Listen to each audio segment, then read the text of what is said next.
In the world of Diablo, angels and demons fight for control in the eternal conflict. But recently, it seems that the power of the heavens and even hell itself pales in comparison. Go! Go! Find the Nephalem! If that doesn't seem right to you, then you may want to stay a while and listen. I'm Jason with Curse, here to shed some light on the history of the Nephalem, what they can do, and why they're so powerful. Before we explore the power of humans, first it would be prudent to understand their origins and also, more importantly, how the angels and demons gained their own power.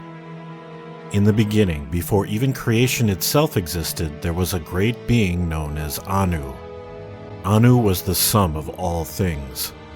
Anu sought perfect harmony and perfection, and so banished the darkness from himself. This darkness would coalesce into the being known as Testament, the first prime evil. These two great beings would fight for time unmeasurable, but eventually they would both strike the other down, and from their fury and power, creation was born. From the corrupted husk of Testament came the burning hells and the race of demons. From the spine of Anu came the high heavens and the angels. These two factions would be forever locked in combat known as the eternal conflict. It would not be long before many angels and demons alike were tired of the eternal conflict, and in a stroke of fate, the archangel Inarius would meet the demoness Lilith and form a band of renegades who sought their own world. With that in mind, they stole the one item capable of granting their wish: the World Stone. Now, the World Stone was an item of unimaginable power, a nexus of realities, and capable of rending and twisting reality in nearly any direction the operator desired. It was with this device that Inarius and Lilith would form Sanctuary. Over time, many of the angels and demons would fall in love and bear offspring. Their children were known as the Nephalem.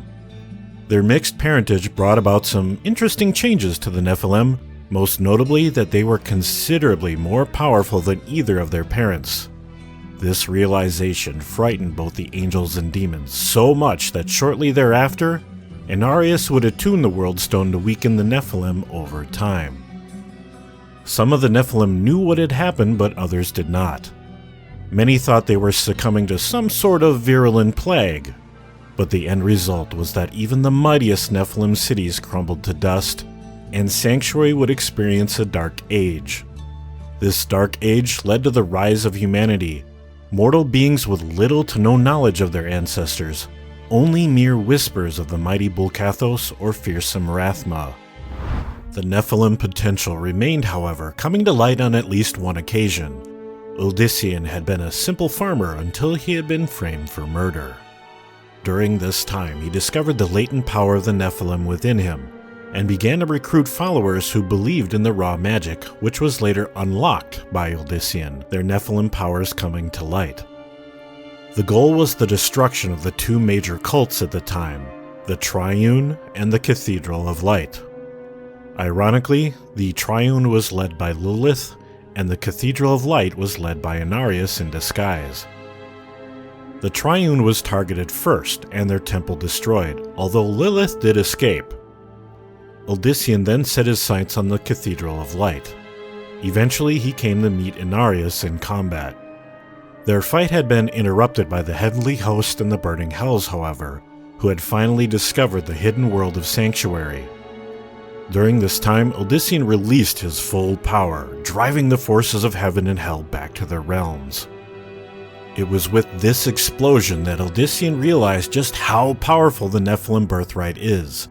His power and that of his followers was far too much for Sanctuary to handle all at once. It was tearing the world apart.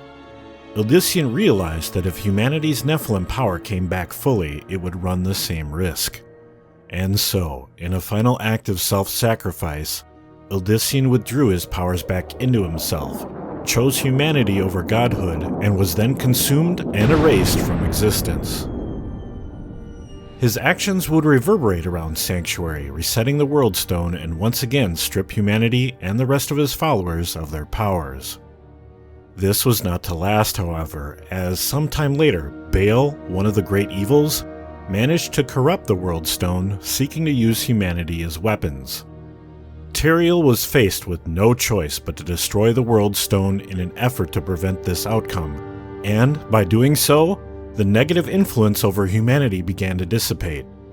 This led to a rebirth of true Nephalem, including the playable characters in Diablo 3.